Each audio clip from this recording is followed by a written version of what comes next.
எல்லா புகழும் புகழ்ச்சியும் எல்லாம் வல்ல அல்லாஹ் ஒருவனுக்கு உரித்தாகட்டும். அவனது சாந்தியும் சமாதானமும் உயிரிலும் மேலான நபிகள் நாயகம் ஸல்லல்லாஹு அலைஹி வஸல்லம் அவர்கள் மீதும், அன்னாரின் நல்லற தோழர்கள் தோழியர்கள் மீதும், இங்கே ஒன்றுகளும் இருக்கின்ற நம் அனைவர் மீதும் என்றும் நின்று நிலவட்டுமாக. அல்லாஹுடைய மகத்தான் அருளால் இமாம் நவவி அவர்களின் நபிமொழி தொகுப்பான ரியாதுஸ் ஸாலிஹீன் என்ற கிரந்தத்தை நாம் தொடர்ச்சியாக வாசித்து வருகிறோம். அதில் 10வது தலைப்பு, நன்மையான காரியங்களை விரைவாக செய்வதும் தடுமாற்றம் இல்லாமல் மறுப்பில்லாமல் நல்ல காரியத்தை செய்வதற்கு முயற்சி செய்ய ஆர்வமூட்டுதல் என்ற தலைப்பின் கீழ் நம்ம பார்த்து வரோம். அதில் பதிவு செய்யப்பட்ட கடைசி செய்தியாக, இந்த தலைப்பில் பதிவு செய்யப்பட்ட கடைசி செய்தி,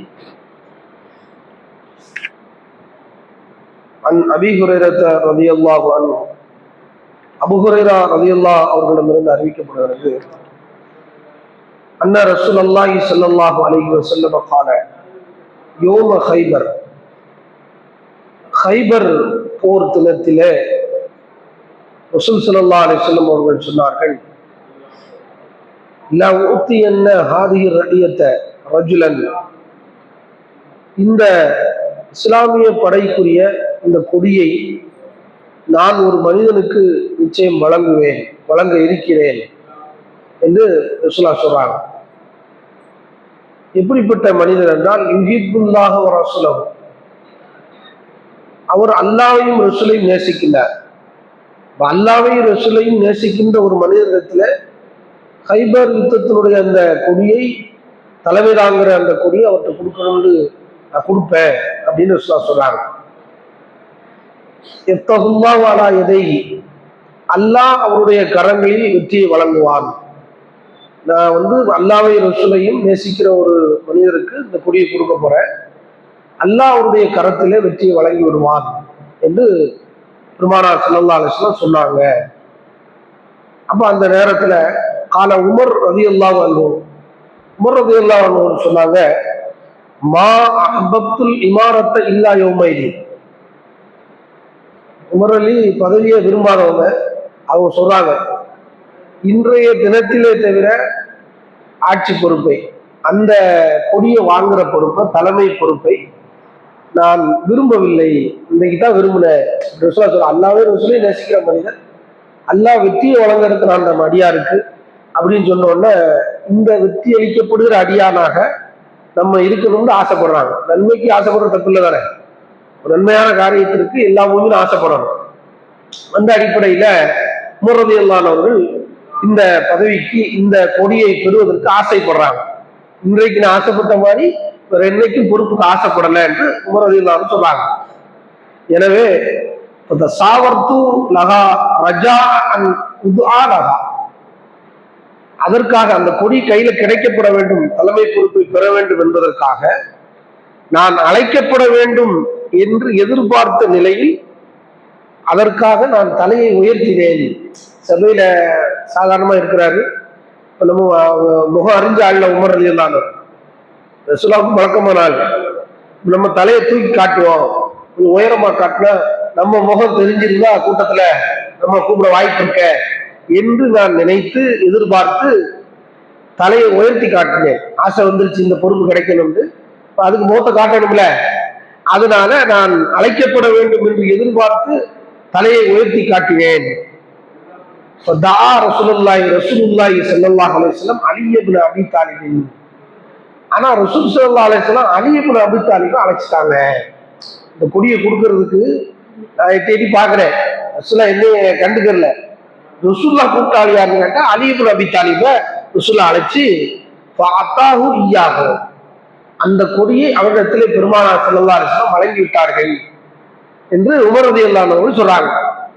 இந்த ஹைபர் யுத்தத்துல வெற்றியை பற்றி சொல்ல போகும்போது, அல்லாஹ்வை நேசிக்கக்கூடிய மனிதர், ரசூலுல்லாஹ் நேசிக்கக்கூடிய மனிதர், அல்லாஹ் அவர் கையில வெற்றியை கொடுக்க போறான், முன்னறிவிப்பு மாதிரி தான். ஆனால் இந்த செய்தி உமருக்கு ஆர்வத்தை தூண்டு. நம்ம இன்னைக்கு எப்படியா இந்த பொறுப்புக்கு வந்துடலாம், ஆனா வாயில கேட்க முடியாத பொறுப்பை கேட்கக்கூடாது, கேட்கிறவங்களுக்கு ரசூலா கொடுக்க மாட்டாங்கன்னு செய்தி. வேற ஒரு அறிவிப்புல ஆசைப்படுவவர்களுக்கும் வழங்க மாட்டோம் இருக்கு. அல்லாஹ் காட்டி கொடுப்பான். ரசூலாவுக்கு வெளிப்பட வச்சு தானே பார்ப்பாங்க. வகையில இருந்தா தான் மனசுக்கு தெரியும். சாதாரண மனுஷன் தானே ரசூலா. மனிதர்களுக்கு அடிப்படையில தான் அல்லது சில முகக்குறிப்புகளை வச்சு பார்ப்பாங்க. சிறந்த நிர்வாகியா இருக்கிறதுனால முகக்குறிப்பு வச்சு அறியக்கூடிய ஆற்றல் நம்மள கூட நிறைய பேருக்கு இருக்குது. ரசூலா அதை ரொம்ப விவரமா அறிவாங்க. அதுக்கு ஏராளமான சான்றை சொல்லலாம். அப்ப இந்த மாதிரி அவர் என்ன செய்யறாருன்னா எட்டி பார்க்கிறாரு, கிடைக்கல. கடைசியில ரசூல் ஸல்லல்லாஹு அலைஹி வஸல்லம் அலி இப்னு அபூ தாலிபுக்கு அந்த கொடியை கொடுத்துடுறாங்க.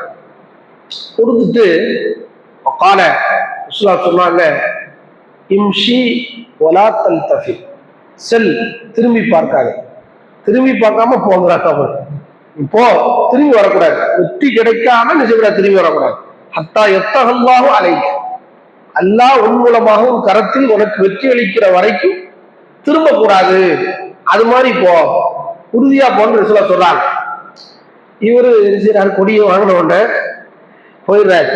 சார அலியும் ஷையன், கொஞ்சம் தூரம், ஷையன்னா அந்த இடத்துல அப்படி அர்த்தம் வைக்க முடியாது, நேரம் சிறிதுன்னு அர்த்தம் வைக்க முடியாது. கொஞ்ச தூரம் போயிருப்பாரு. கொஞ்சம் தூரம் போன உடனே எதுக்கு போர் செய்யணும் தெரியல. சொல்ல போர் செய்ய சொன்னாங்க, வெற்றி கிடைக்காதெல்லாம் ஓகே தான். ஆனா எதுக்கு போர் செய்யுது காரணத்தை சொல்லணும்ல. ஆனா கட்டி போடுறாங்க. வாங்கின உடனே கொடியை வாங்கிட்டு ஸ்பீடா அனுப்பிச்சாரு. கொஞ்ச தூரம் போயிடுறாரு. விரசலையா போனோம்னா சும்மா வக்காஃப நின்றுதாரு. டவுட் வந்துடுது. ஆனா திரும்ப கூடாதுன்னு சொல்ல சொன்னாங்க. வெற்றி கிடைக்காம திரும்ப கூடாதுல ஒரு கட்டளை தான். எப்படி செயல்படுத்துறாங்க, வார்த்தை கவனிச்சிருக்கிறாரு. நம்மள அப்படி அந்த போக்கஸ் இருக்காது நம்மள்ட்ட. சொல்றாள் ரசூலுல்லா வெற்றி கிடைக்காம திரும்ப கூடாதுனாங்க. அது வந்து போர்க்களத்திலிருந்து திரும்பி வரக்கூடாதுங்கிற கருத்து அதுக்குள்ள இருக்கு. அப்படிதானே? சும்மா திரும்பி வரக்கூடாதுன்னு அர்த்தம். ஆனா அவர் திரும்ப கூடாதுங்கிற சொல்லை சும்மா கூட திரும்ப கூடாதுன்னு புரிஞ்சிட்டாரு. அவ்வளவு போக்கஸா இருக்கிறாங்க சஹாபா. கட்டுப்படுறதுல வார்த்தைகளை எப்படி நேரடி சொல்லாமல் இருக்கிறாங்க. கருத்து அதான், போர்க்களத்திலும் திரும்பி வரக்கூடாதுங்கிற கருத்து. ஆனா நேரடியாக சொல்லப்பட்டதுனால அவரு திரும்பிக்கிட்டே நிற்கிறாரு. போறாரு, நின்றுறாரு. வலம் எல்தபித், திரும்பி பார்க்கவில்லை. திரும்பி பார்க்க கூடாதுன்னு சொல்லா, போகணும், திரும்ப வெற்றியோட தான் வரணும் அப்படின்னு சொன்னதுனால திரும்பி பார்க்க கூடாதனால அப்படியே நின்று கொண்டு சரக கொஞ்சம் தூரம் போயிட்டார்ல, காது கேட்கணுங்கிறதுக்காண்டி சத்தமா குரலை வசத்தி பேசுறாரு. யார சுழல்லாகி அலா மாதா உட்காத்து நாஸ், மக்கள்கிட்ட எந்த அடிப்படையில் நான் போர் செய்யறது?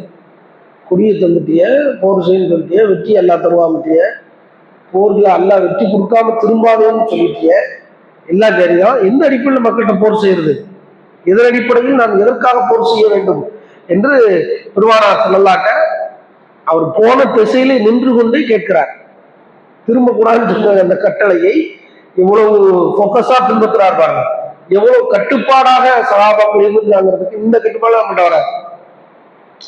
உடனே ரசூலா சொல்றாங்க, கால காத்தில்ஹும் ஹத்தா யஷ்ஹது அல்லா இலாஹ இல்லல்லாஹ் வ அன்ன முஹம்மது ரசூலுல்லாஹ், அவங்களோடு மக்கள்கிட்ட போர் செய்ய, லா இலாஹ இல்லல்லாஹ், வணக்கத்திற்கு தகுதியான அல்லாஹ்வை தவிர யாரும் இல்லை என்று, முகமது அவர்கள் இறைவனின் இறுதி தூதர் என்று அவர்கள் சாட்சி சொல்கிற வரைக்கும் போர் செய்யுங்கள் என்று ரசூல் ஸல்லல்லாஹு அலைஹி வஸல்லம் சொல்றாங்க.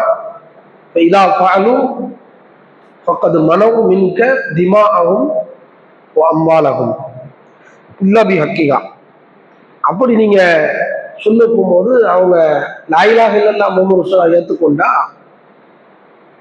அவங்க அதுக்கு கட்டுப்பட்டுட்டாங்கன்னா தங்களுடைய ரத்தங்களையும் செல்வங்களையும் உரிய காரணம் இல்லாமல் உம்மிடமிருந்து அவர்கள் தடுக்க முடியாது, தடுத்துக் கொள்வார்கள் என்கிற செய்தியை ரசூலா சொல்றாங்க. ஏத்துக்கிட்டாங்கன்னா அவங்களுடைய ரத்தமும் செல்வங்களும் புனிதமாக கருதப்படும், பாதுகாப்பு நம்ம தான் கொடுக்கணும் அப்படின்னு ரசூலா சொல்றாங்க. ஆனா அவங்க லா இலாஹ இல்லல்லாஹ் எந்த அடிப்படையில் சொன்னாங்க? தப்பிக்கிறதுக்காண்டி சொன்னாங்களா?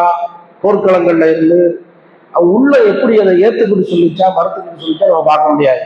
ஹிசாபுகும் அலல்லாஹ், அவர்களை பற்றிய கணக்கு வழக்கு அல்லாஹ்விடத்தில் இருக்கிறது. இந்த செய்தியை மேலோட்டமா பார்த்தா லா இலாஹ இல்லல்லாஹ் சொல்றதுக்கு போர் செய்யணும் அப்படிங்கிற மாதிரி தெரியும். அப்படி இல்லை. இதனுடைய அறிவிப்புகள் எல்லாத்தையும் நீங்க எடுத்து பார்த்தால் பொதுவாக போர் சட்டங்களுடைய செய்திகள் எல்லாத்தையும் படிச்சா என்ன விளங்கும்னா, போர்க்களத்துல சில சட்டத்திட்டங்கள் சொல்லப்படும். பொதுவான சட்டங்கள் இருக்கு, குறிப்பான சில சட்டங்கள். ஹைபர்ல யூதர்கள் பல்வேறு பிரச்சனைகளை பண்ணிக்கிட்டு இருக்கிறாங்க. அவங்க முஸ்லிம்களுக்கு எதிராக பல யுத்தங்களை செய்யறாங்க. யுத்த களத்துல சொல்லப்படுற செய்தி, யுத்த களத்துல நீங்க போர் செய்யுங்க, ஒருத்த லாயிலாக எல்லாம் சொல்லிட்டான்னு வச்சுக்கோங்களேன், அப்ப அவனை கொல்லக்கூடாது. லாயிலாக இல்லல்லாவுக்காக போர் என்றால் லாயிலாக சொல்லுதா இல்லை எல்லாரும் கொண்டுருவான், அப்படி இல்லை. சண்டையில ஒருத்தர் லாயிலாக எல்லாம் சொல்லிட்டான் அப்படின்னா அவ்வளவுதான், அவன் ஏத்துக்கிறது. ஏன்டா பொதுவான சட்டம் என்னன்னா, இஸ்லாத்துல லாயிலாக இல்லல்லாவை மேலோங்க செய்வது என்பது பிரச்சாரம் பண்ணணும், எதிரிகள் கொடுக்கக்கூடிய காப்பினுடைய துன்பங்களை பொறுக்கணும், சபுர் இருக்குது. அதுக்கப்புறம் வாய்ப்பு இருந்தா அந்த நாட்டுல நம்ம நினைச்சலாம் ஆட்சி கிடைக்க வாய்ப்பு இருக்கு, அல்லது ஹிஜ்ரத் இருக்குது. இதெல்லாம் நம்ம ஃபாலோ பண்ணாம என்ன செய்ய முடியாது, போர் செய்யணுங்கிற சட்டத்தை சொல்ல முடியாது. ஒழுங்குமுறைகள் இருக்குது, போருக்கான சட்டங்கள் தனியாக இருக்குது இஸ்லாத்துல. அதை கவனித்து பார்க்கணும். வேற வேற அறிவிப்புகள்ல இருக்கு. முதல்ல அவங்களை அழகிய இஸ்லாத்தின் பக்கம் அவங்க அதை ஏற்றுக்கொண்டால், அதுக்கப்புறம் 5 தொழுகை இருக்குன்னு சொல்லுங்க, அதை ஏற்றுக்கொண்டால் சக்காத்து, இப்படின்னு பல்வேறு அறிவிப்புகள் இருக்கு. வேற வேற சகாபாக்கள் சொன்ன செய்தியும் இருக்கு. இதெல்லாம் பார்க்க போகும்போது, போர்க்களத்துக்கு போங்கன்னா சண்டை போடுறது போர்க்களத்துல உள்ள சட்டம். பொதுவாக ஒரு சமூகத்துல போய் போர் செய்யறதுக்கு லாயிலாக சொல்லாங்க அப்படின்னு சொல்லிட்டு வாழத்துக்கு போக முடியாது. அவங்கள லாயிலாகல பக்கம் அழைக்கணும், உமர் ரசூலுல்லாஹ் பக்கம் அழைக்கணும். அதுக்கப்புறம் அதை ஏற்றுக்கிட்ட தொழுது மார்க்க சட்டங்களை சொல்லணும், தொழுது கடமை, இதெல்லாம் இருக்கு. பிரச்சாரம் பண்ணாம இன்னும் பொதுவான வசனங்களும் ஹதீஸ்களும் இருக்குது. எந்த சமூகத்தை அல்லாஹ் அழிப்பதாக இருந்தாலும் அதற்கு அல்லாஹ் ஒரு தூதரை அனுப்பி எச்சரிக்கையாளரை கொண்டு எச்சரிக்காமல் எந்த சமூகத்துக்கு அல்லாஹ் அழிக்க மாட்டான் அப்படின்ற வசனங்களும் குர்ஆன்ல இருக்கு. அப்ப பல்வேறு ஹதீஸ்களை வச்சு பார்க்க போகும்போது, இந்த ஹதீஸை நேரடியாக ஒரு ஹதீஸை மட்டும் படிச்சுட்டு என்ன செய்யக்கூடாது, லாயிலாக இல்லல்லாஹ் கொண்டு போர் செய்யலாம் அப்படின்னு வச்சக்கூடாது, புரிஞ்சிடக்கூடாது. லாயிலாக இல்லல்லாஹ் கொண்டு முதல்ல பிரச்சாரம் தான் பண்ணணும். அது கட்டங்கள் இருக்கு. அடிச்சவனோட அடிக்கலாம். உங்களை அடிச்சு விரட்டி விட்டாங்க மக்காவில இருந்து அப்படின்னா இங்க போகலாம். உங்களை கருவு இருக்கிற ஒரு கூட்டம் அப்படின்னா நீங்க என்ன செய்யலாம், அவங்களோட போர் செய்யலாம். அது நாடு இருக்கணும். வாய்ப்பு இருந்தா ஹிஜ்ரத்து செஞ்சுதான் போர் செய்யணும்னா அதையும் செய்யணும். ஈமானு, சபரு, ஹிஜ்ரத்து, அதுக்கப்புறம் குடியாட்சி வேணும், ராணுவம் வேணும், பணம் இருக்கணும். இவ்வளவு சட்டங்கள், ஜிகாதுடைய சட்டங்கள் இருக்குது. அதனால இந்த ஹதீஸை மட்டும் படிச்சு செஞ்சிடக்கூடாது, இப்போ லாயிலாக சண்டை போடலாம் அப்படின்னு கூடாது, ஒட்டையாக புரிந்துவிடக்கூடாது. இது இந்த ஹதீஸ்ல சொல்ல வேண்டிய கூடுதல் விளக்கம். தலைப்பு என்ன, நன்மையை தூண்டுவதற்காக இந்த செய்தியை கொண்டு வராங்க, சலனம் இல்லாம செய்யணும். இந்த சஹாபிக்கு சொன்ன உடனே போறாங்கல்ல, என்னென்ன காரணம் கேட்கல, போ அல்லா வெற்றியை தருவான், எல்லாரும் சொல்லி நேசிக்கிற மனுஷன் போர் செய்யும் தொட்டி, காரணம் கூட சொல்லாமல் நன்மைக்காக முந்திய சஹாபா. அதுல ஒரு ஆள் உமர் ரலியல்லாஹு அன்ஹு. 2 சஹாபிகள் நன்மையை விரும்புறாங்க, முந்தி சேர்வதற்கு நன்மையில போட்டி விடுறாங்க. எப்போதும் ஆசைப்படாத உமர் நன்மைக்காக ஆசைப்படுறாங்க. அப்ப இப்படி எல்லாம் சஹாபாக்கள் இருந்திருக்கிறாங்க. இந்த செய்தி நமக்கு கிடைக்குன்னா, ஒரு போர்க்களத்துக்கு போறோம்னா உயிரை கொடுக்குற ஒரு சப்ஜெக்ட் தானே, வெற்றி எல்லாம் கொடுத்துருவான்னு சொன்னதுனால அதை வெற்றியோட வருவாரு, உயிரோட வருவாருங்கிறது ஓகே. ஆனால் பொதுவாக போர்க்களத்துல சாகணுங்கிறது ஏற்றுக்கிட்டு சகாபாக்கள் போறாங்க. மௌத்தோ ஹயாத் 2 இருக்குல்ல, வெற்றியும் கிடைக்கலாம், தோல்வியும் கிடைக்கலாம், உறுப்புகள் சேதப்படுத்தப்படலாம், மூக்கறுக்கப்படலாம், தாடை கிழிக்கப்படலாம், எதிரிகளால் கொல்லப்படவும் வாய்ப்பு இருக்கும், ஷஹீதாக்கப்படலாம். எல்லாம் ஏற்றுக்கிட்டு தான் போருக்கு போனாங்க. அதையும் மனதார ஏற்றாங்க, சலனம் இல்லாம ஏற்றாங்க, அதற்கு துள்ளி குதிச்சுக்கிட்டு போனாங்க, பின்வாங்காத மனநிலையில செயல்பட்டாங்க. இந்த உச்சபட்சமான ஒன்று ஜிகாத், அல்லாஹ்வின் அறப்பொருசு. அதுக்கே சஹாபாக்கள் இப்படி இருந்தாங்கன்னா நாம இன்னைக்கு ஜிகாது செய்ய வேண்டிய அவசியம் இந்தியா போன்ற நாடுகள் இல்லை. முதல்ல இந்தியா போன்ற நாடுகள்ல எல்லாரும் வாழ்வதற்கான சட்டம் ஜனநாயக நாடாக அமைக்கப்பட்டதால போர் செய்ய வேண்டும்ங்கிற நிலை நிர்பந்தம் இந்தியாவில் இல்லை. முஸ்லிம்கள் இவ்வளவு எளிமையான ஒரு நாட்டில் வாழ்கிற பொழுது நாம இவ்வளவு நன்மைக்கு முந்தணும், ஆனால் முந்தலை.